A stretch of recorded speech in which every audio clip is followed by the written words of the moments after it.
Good morning. Good morning. That's better, thank you. It says here that Linda Rising has a PhD in computer science. So as I walked on stage, you were probably thinking, how is that possible? This woman must be incredibly old. They probably didn't even have computers when she was in school. And you would be right. When I was in university, we were still sitting on the ground, pounding out messages on rocks. It wasn't until much later that I went back to school to study computer science. And when I did, it was with the goal of finishing that PhD by age 50.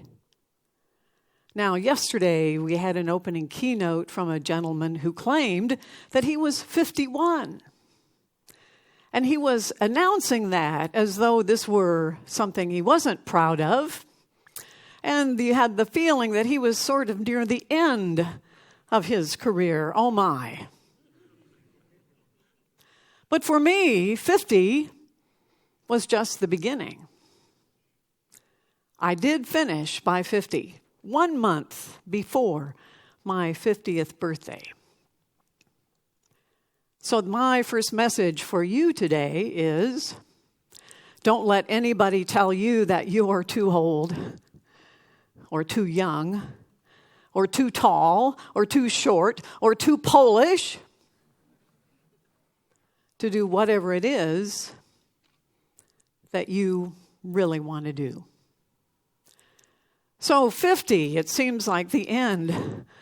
But for me, that was 26 years ago. And I'm still working. Usually I get applause for that. Thank you.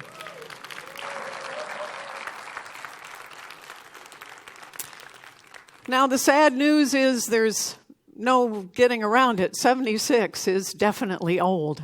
It's a good thing there isn't a keynote tomorrow, because if you look at that numerical progression from 51 to 76, we'd have to find somebody well over 100 to do the opening keynote tomorrow. I'm not sure that would be possible, although I don't know. Maybe there's somebody in Krakow who's over 100 who would like to open the keynote.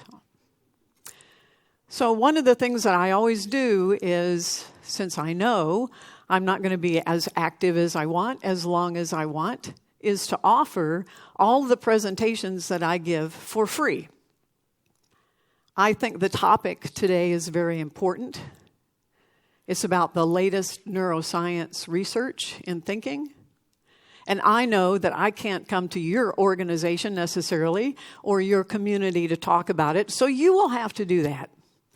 So if you look at my email address on this first slide, if you think the talk was worthwhile, the slides are very boring. They're outlined so that you can give the talk. Please send me some email and I will be happy to send you the PowerPoint, not a PDF, the PowerPoint, so that then you can change it up, make the slides more interesting, put in some nice photos or dancing animals or whatever you want, and then you can give the talk on thinking fast and slow. So it's about thinking. Is this you? Do you get paid for doing this? Somebody pays you a fair amount of money for staring at a screen and holding your head in despair, working on some problem. I've been giving this talk for quite a while, and I've been doing a little survey. Because what I see around the world is disturbing to me, that this is what people believe thinking is all about. So let me ask you a question. What is the longest number of hours you have ever spent in that situation, staring at a screen, working on a problem without moving? And by that, I mean not getting up to go to the toilet, not getting up to go for coffee, not getting up to go for anything, but sitting, staring at a screen. Shout out. Give me a number of hours. What's the most for you? 1 hour? Well, it's you're too sane. No, any more than 1? 3? More than 3?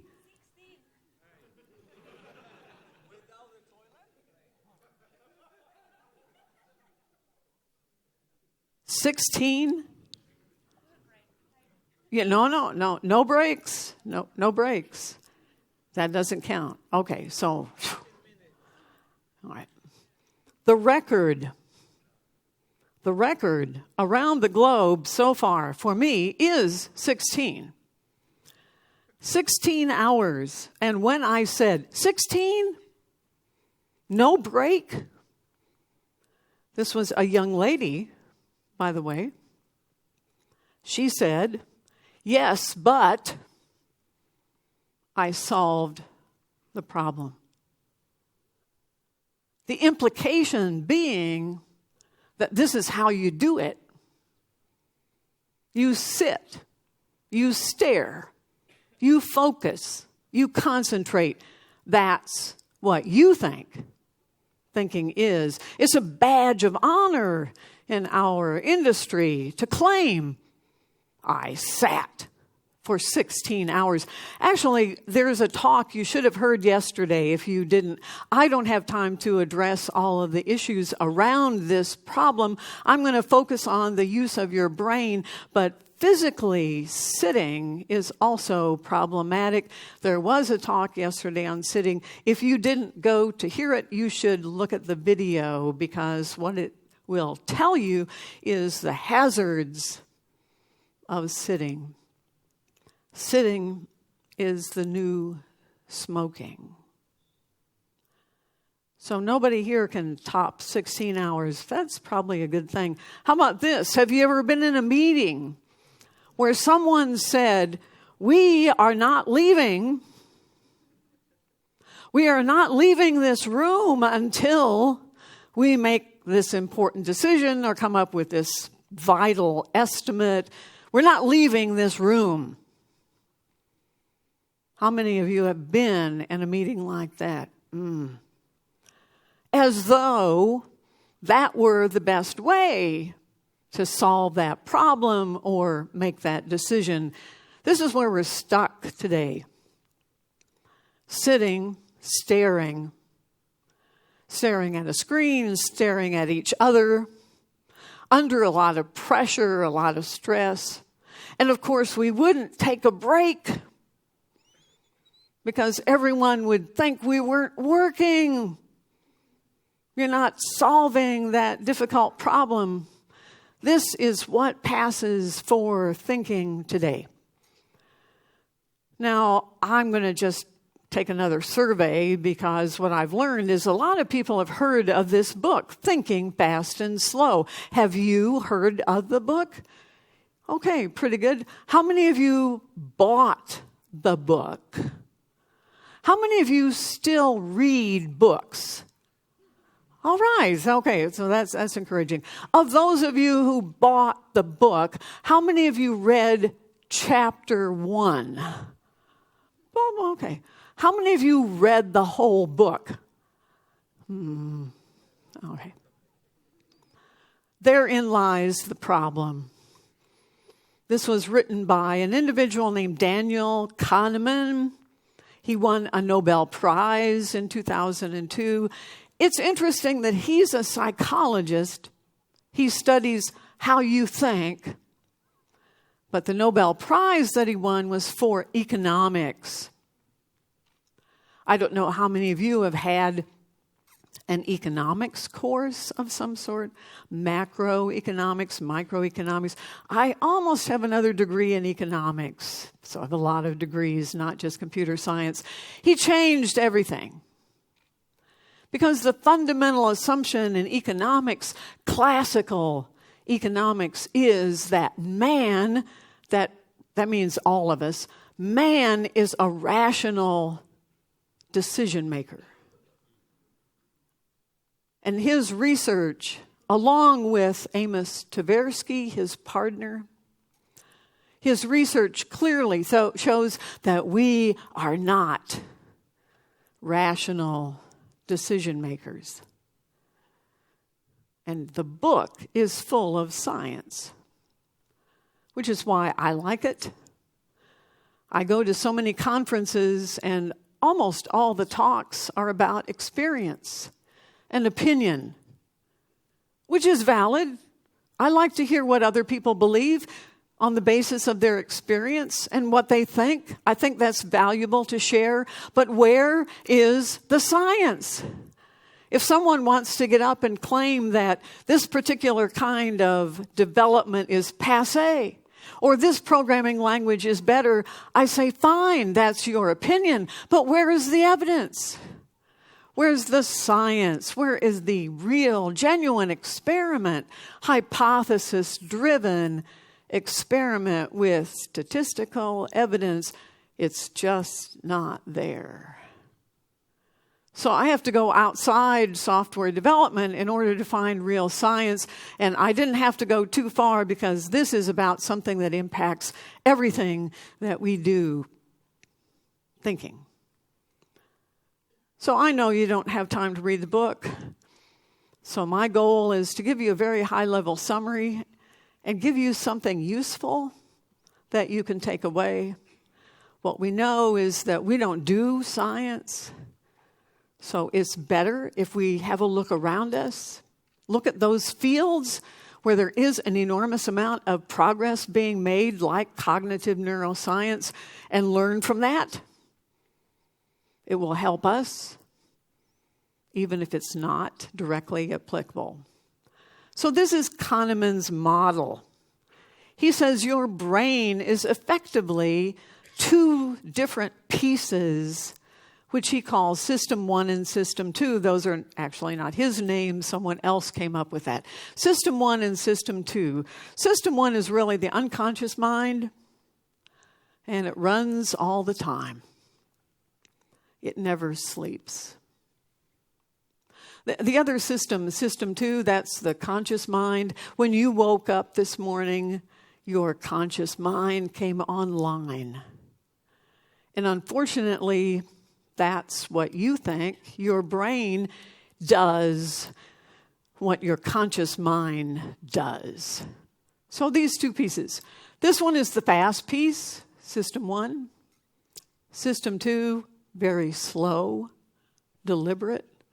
Hence the title of the book, Thinking Fast and Slow. He's talking about the two behavioral pieces of your brain, the one that operates quickly and the one that is more deliberate. System 1 is the intuitive, whereas System 2, the rational, the logical part of our brain. Very different kinds of decision makers. This side, System 1 can multitask, whereas we know System 2 cannot. It's one of the disparaging comments about the younger generation is that they all believe they can multitask. They believe consciously they can do more than one thing at the same time, which is impossible. Now, you say, well, Linda, you're walking and talking at the same time. Yes, that's true, but I'm not thinking about walking.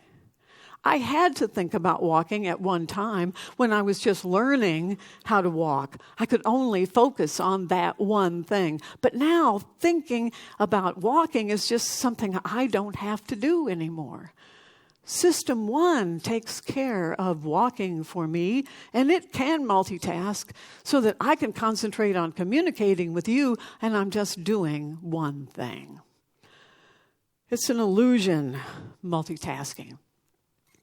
One of the wonderful things about System 1 is that it remembers everything you've ever seen, everything you've ever heard, everything you've ever read. It doesn't forget. Whereas System 2, it's not just for people my age. System 2 really doesn't remember much. It's forgetful, even for people your age. The processing power of System 1 is overwhelming. It can handle over 11 million bits per second. It takes in an enormous amount of information.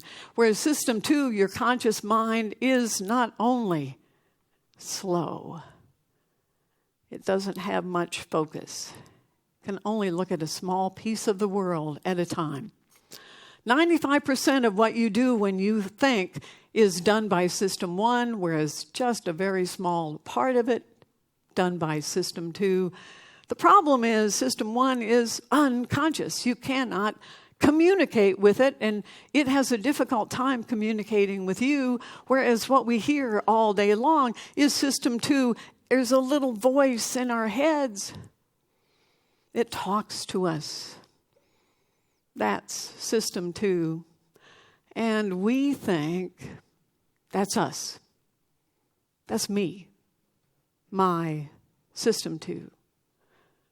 System 1, well, every now and then we do have a feeling about things. We say it's our gut feeling, our intuition. This is Kahneman's model, thinking fast and slow. It used to be that neuroscientists said, there are these two pieces to your brain, the unconscious and the conscious. The unconscious, well, that's this big piece here. The conscious, it's like an iceberg. But over time, that model has shifted. And now what neuroscientists tell us is, look on top of the iceberg. See that little snowball way up there? That's your conscious mind. And the rest, all of this and all of that, that's system 1, your unconscious. And we don't really take advantage of that. System 1 is where our expertise lies, all of the rules that we use to make decisions, our heuristic that we follow. And there's a piece of it called associative memory that constantly takes all of our experiences and weaves them into a wonderful story. A story where we're the hero or the heroine of that story. In other words, it's not that we always do everything right, but that story, what we think happens over the course of our lives, is all about us. I have a good friend who told me that, her talk yesterday didn't go very well. And I said, how do you know? And she said, I made mistakes. I didn't. But I said, that's the story that you told yourself. And that's where we all are stuck, with the stories we make up about what we think is reality. We think we know what really happened. We think we saw, we heard, we felt that experience, when really it was a story that our brain made up to tell us about what went on. It's a myth. System 1 is also loaded with what are called biases. If you want to Google on something interesting, try cognitive bias. And up will come an enormous list of all the problems that System 1 has. The worst is confirmation bias. And I don't have time to talk about experiments today, but my favorite experiment has to do with confirmation bias, which says if you believe something, after that, anything you see, anything you hear, anything you read will have to pass through the filter of that belief to make sure that it doesn't disturb that worldview. So in the experiment, two groups of people who disagree violently on some subject were given a paper to read. It was the same paper for both sides.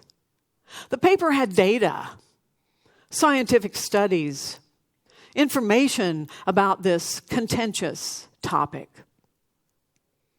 And after the people in both sides read the same paper, they both said the same thing, which is, this paper supports my point of view. Now, how is that possible? If they read the same paper, If they see different sides of the issue, how could they possibly say that the paper supported their point of view? And the answer is, it's easy. Whenever you see something that doesn't line up with what you believe, you will disregard it. You'll filter it out. You'll find some way of saying, oh, well, that doesn't matter. I don't have to pay any attention. Oh, it was a study done at MIT. What do they know? Look at the small sample size. Only 10 people. That is not significant. You will find a way so that your belief is not disturbed. So we're stuck with a system one that carries with it a whole host of biases, the worst of which is we cannot be objective about anything, which leads to the second bias. We can't hold two opposing viewpoints. It's very difficult for scientists who must do an experiment and wait for the outcome to decide which way to go. Many scientists struggle with that. And finally, naive realism, the belief that if you disagree with me, all I have to do is explain my position, and then you'll understand how I feel. Oh, yeah.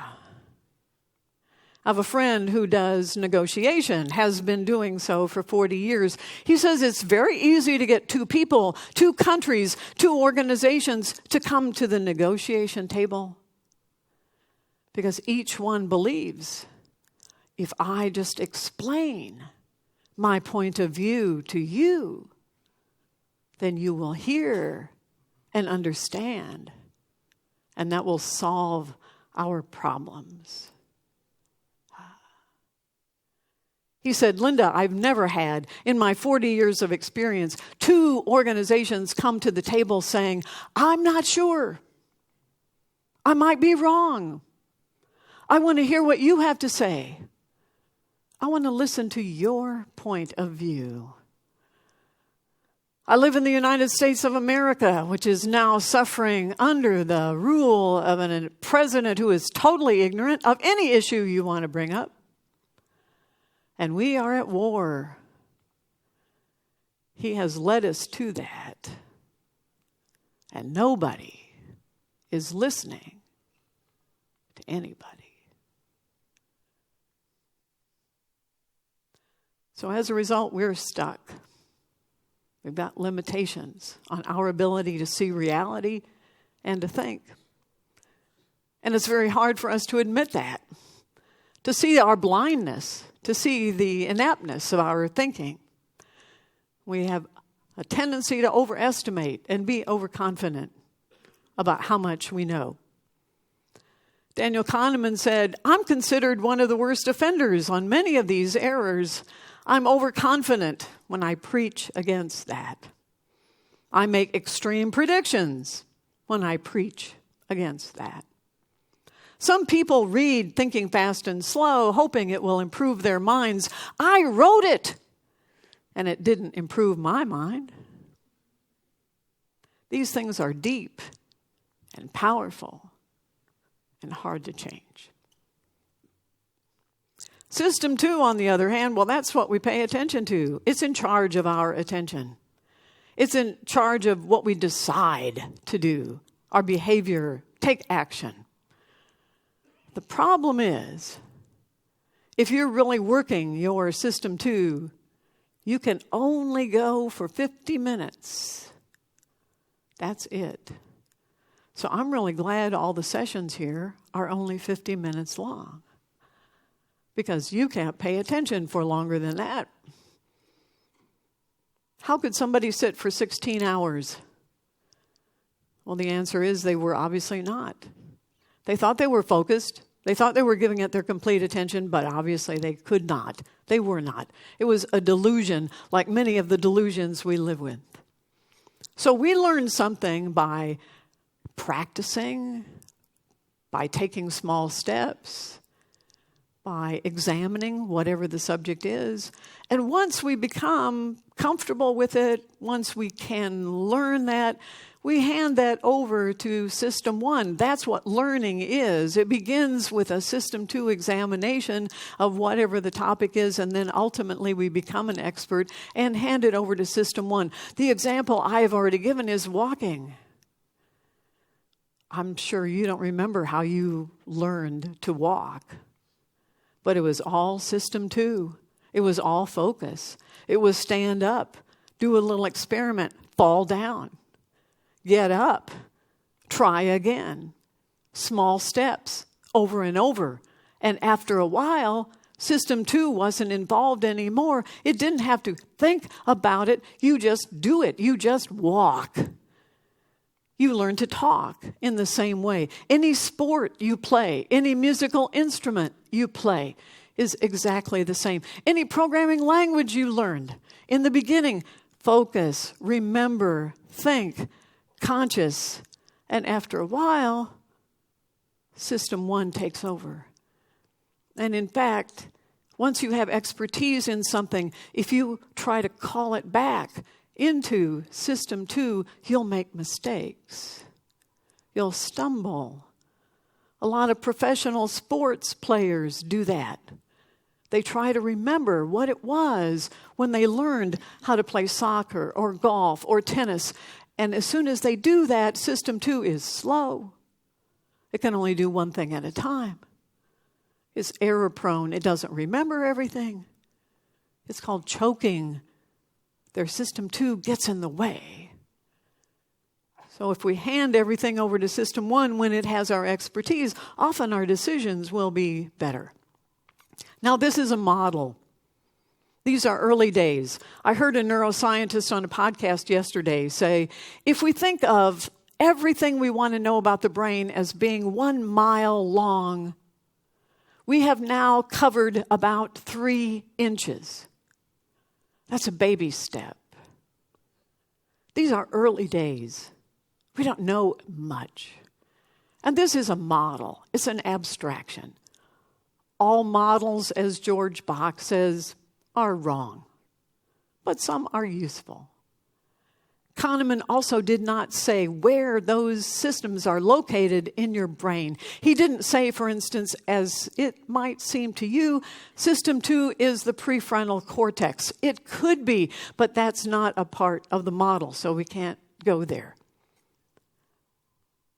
And this is another model that I'm going to throw in because I think it's also useful. It's from Jonathan Haidt and also Chip and Dan Heath used it in their books, Switch. It's a model of your brain. System 1 is the elephant. System 2, the rider. The context, the path. Who's in charge? Well, sometimes System 2 is, sometimes the rider, but if the elephant really wants to go in a given direction, that's where you're going to go. System 2 takes a lot of energy, takes a lot of effort. We often say in English, pay attention. And that's really what System 2 does. It takes effort. Don't waste it. We know that it's only a finite amount. Be aware of that 50-minute limit. It also needs to be fed and watered, just as you wouldn't run a marathon without eating. If you have to make important decisions, evidence shows that the brain runs on sugar, pure glucose. You need to feed and water it. Take breaks. So how it works? System 2 is normally running in the background. It doesn't take a lot of effort. System 1 runs all the time. It's constantly, because it's biased, telling you things. And you are, for the most part, adopting those. But every now and then, somehow it calls you up short, and System 2 says, wait a minute, I'm not sure that's a good idea. So the question really is, who's in charge? Who makes your decisions? And the answer is System 1.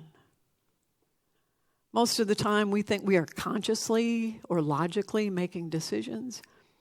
System 1 does most of the work. And then System 2, because of the story the associative memory makes up, believes that because there's logic behind it and a story that's believable, that it was in charge, that our decision was rational. We're believers in logic. When really system one, the intuitive, the emotional part, did it all for us. So another of my favorite experiments has to do with chocolate cake and fruit salad. We're facing this huge buffet of food. It's out there all day long. Some of the choices are better than others. So in this experiment, there were two groups of subjects. One group was asked to memorize a 7-digit number. Walk down to the end of the hallway and tell your 7-digit number to the research assistant there. The other group was asked to memorize a 2-digit number. Not so bad. Do the same thing. Please walk to the end of the hallway and tell your 2-digit number to the research assistant at the end of the hallway. Oh, and by the way, when you're finished, we have a treat for you.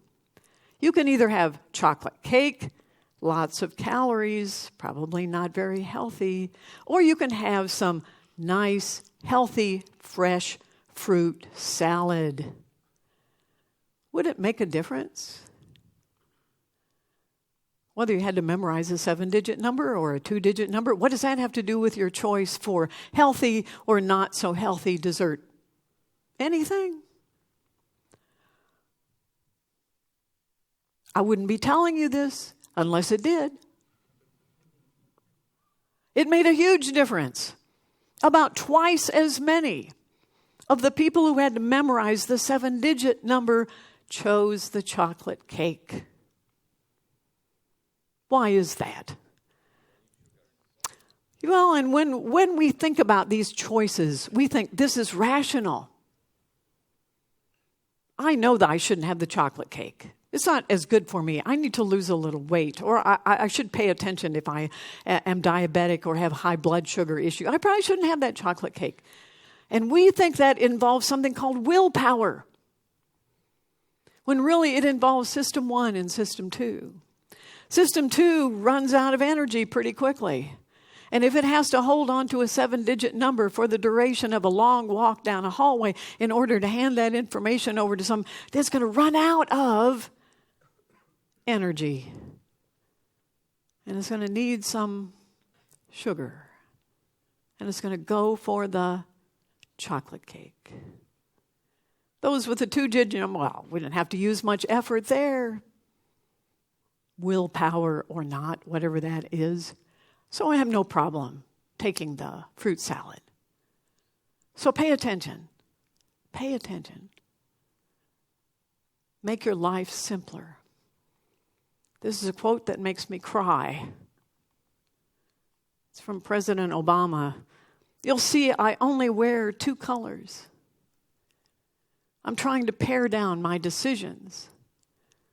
I don't want to make decisions about what I'm eating or wearing because I have too many other decisions.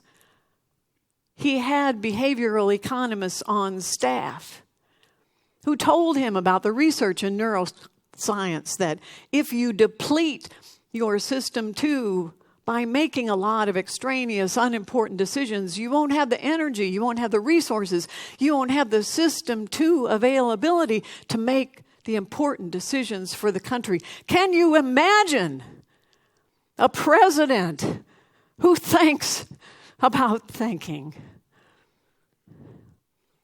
instead of a president who doesn't think at all? Rule number 1. So take this away with you. Get rid of it. Take those unimportant decisions that are eating up your cognitive energy and get rid of them. Just don't even do it. The latest survey that I found said you spend 9 minutes thinking about what you're going to wear. That's 9 of your 50 minutes wasted. Now, if that's important to you, fine. But you should know that wasting your time on unimportant decisions depletes your energy for solving important problems. Don't waste it. Have you ever had this experience? working on some difficult problem, can't solve it, don't know what to do. I guess I'll just go to sleep. It's already midnight. I've been working on this too long. I don't know what else to do, so go to sleep. Wake up in the morning, in the shower. Bingo. There it is. The answer, the solution. Has that ever happened to you? Yes. It happened to me many times. And yet, as many times as it happened, I never said, how is that possible? Do angels come in the night saying, Linda, the answer is 42. Now, of course, I know. System 1 never sleeps.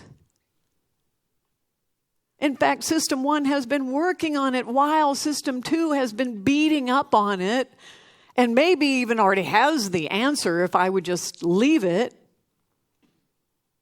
I never asked. I never thought about it. I never wondered. I never tried an experiment.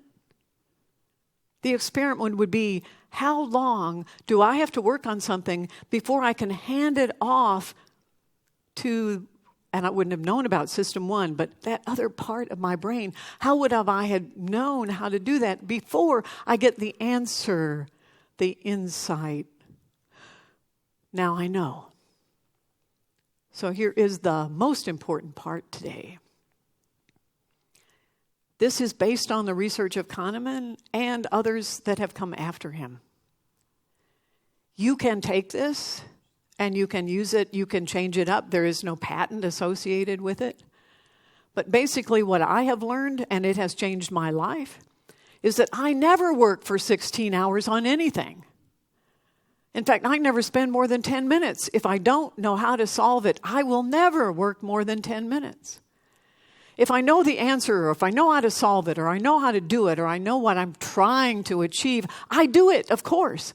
But if I don't, I never struggle, I never stare, I never sit with that computer open in front of me hoping for inspiration. I never do that for more than 10 minutes. And then I leave it. I go on to something else. Or I take a break. I go exercise. I go to sleep. I have a meal. I do something else. But I leave it. No more than 10 minutes. I leave it. And at some point, and if I do that over the course of the day, I might have 5, 6, 7, 8 problems. But remember, System 1 can multitask, and as far as we know now, there is no limit.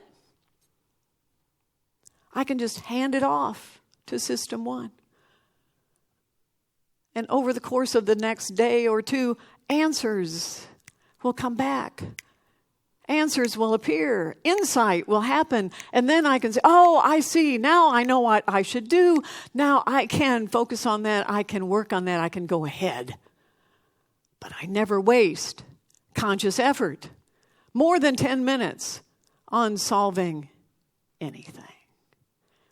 Now, of course, sometimes that insight is, well, that's from System 1, and remember, it has a whole host of biases. I might not be super happy with it. I might say, I'm not sure that's the best solution. Let me think on that, or continue to work on that, or sort of hand it back to System 1, and let's go around again. It saves me an enormous amount of time. I never work on anything. And I'm recommending that you take advantage of the latest neuroscience in order to do that. And don't spend a lot of time gathering data. Your System 1 knows more than you think. Your System 1 doesn't remember everything that you've read. It knows everything. So even if consciously you forget information, don't worry, hand it over to System 2 because it remembers everything and it has all your expertise. System 1 is also creative. There are so many stories of scientific advances. Songs Paul McCartney wrote yesterday this way. Ideas for stories, novels. I'm also a musician, as is my husband. We direct several groups in Nashville, Tennessee. And our house is full of music. It's all pretty well organized in a nice filing system. And the other day, I was trying to find a particular piece of music. It wasn't in the usual filing folder. So I called out to my husband. I said, I'm trying to find this piece of music. Did you move it? I can't find it. He said, no, I didn't touch it. And I said, I know it's in here somewhere. I'm going to try to find it. Instantly, he came into the room, and I love my husband. I don't know, it must be horrible being married to me. I can't imagine what that would be like. But he's not only intelligent, he was a software developer before he retired, but he listens to all my talks. So he came into the room, he put his arm around my shoulder, and he said, Linda, leave it. Just leave it. And of course, he was right. I was about to spend hours of time tearing up the house, looking for a piece of music, when, of course, System 1 knew where it was. I wasn't taking my own advice. Just leave it. And sure enough, I went on to work on something else. A couple of hours later, bingo! I not only remembered where the music was, but why I had put it there so that it would be easy to find. I saved 2 hours of my life. And at my age, that's important. So remember, System 2 can't do multitasking. You can only do one thing at a time. That's why it's slow, it's linear. Anytime you think you're checking your email while you're also working on a problem, you're doing context switch. Swap out the current context and task, swap in the next context and task. That process is not only slow, you can measure it, but it is error prone. You can be so much more effective if you will just do one thing at a time. So watch your attention. Of course, System 2 does all of these things for you. System 2 is what you used yesterday, which is why you are so tired today.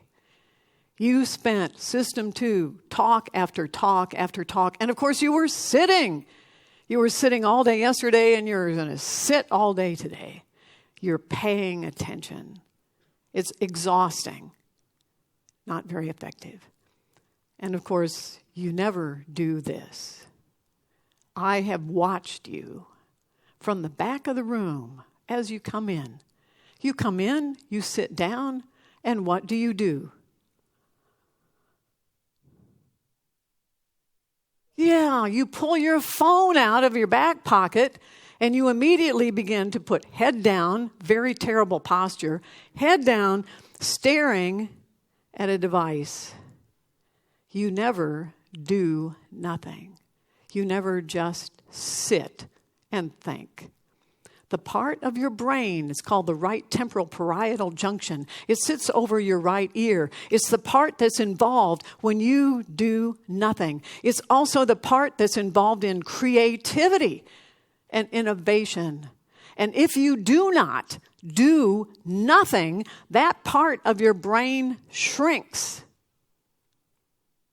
So stop checking endless Twitter streams, emails. So important, aren't they? And instead, do nothing. Let your mind wander. Think. Just let your System 2 relax. And let System 1 share all the wonderful ideas it has, all the creative, innovative ideas. Warren Buffett says, I spend a lot of time just sitting and thinking. That's very uncommon in American business or any business. I read and think. I do more reading and thinking, make less impulsive decisions than most people. Reading and thinking. Steve Jobs said, if I want to talk with someone, run an idea by them, what do? He said, let's go for a walk. Let's stop sitting, stop staring at devices. Let's just walk together and talk about it. Think about it. My heroes. We know that if you're locked in a room and someone says, we're not leaving until we make a decision, an experiment that's classic in psychology says, if we give two people a certain amount of money, call them player A and player B, we're going to give player A $10. And A can make an offer to B saying, I will give you some of this $10. Say I'll give you $5. If player B says, yes, I'll take it, then they both get to keep the money. So if A offers B $5, then they both get $5. But you would think it wouldn't matter, would it? How much? I mean, it's all free money. The rational thing to do would be take any offer, really. But that's not what they find in experiments. The evidence is that if the offer isn't fair, B will not take it. It's as though B is saying, I would rather have nothing than let you have more money than me. So if you only offer me $1 or $2, I'm not going to take it, which is irrational. That comes from system one. No, that's not fair. Fairness is an issue here. That's a system one cry. But then they changed the experiment. And they said, wait a minute. Before B says yes or no, let's take a break. Just 10 minutes. Take a 10-minute break, and then we'll come back, and then B can say, yes, I'll take the money, or no, I won't. And after 10 minutes, always, no matter what the offer is, B will take it, which is the rational thing to do. Slow down. So the next time you're locked in a room and somebody in charge says, we are not leaving until we make a decision, you can say, wait a minute. There's evidence that we will make a better decision if we just take 10 minutes, and then come back. And our decision will be slow. System 2, much better. So I'm suggesting you try a couple of small things. There's an enormous amount of research, and if you haven't read the book yet, I hope maybe that you'll take the time, the opportunity to do it, because there's a lot more in that I've been able to cover today, and that you'll experiment. You'll try to use that system one. You'll try to take advantage of the enormous power that you have, your expertise, your memories, that heretofore you have been ignoring. You've been sweeping it under the rug, focusing on system 2 and that limited conscious mind. So small steps, small experiments.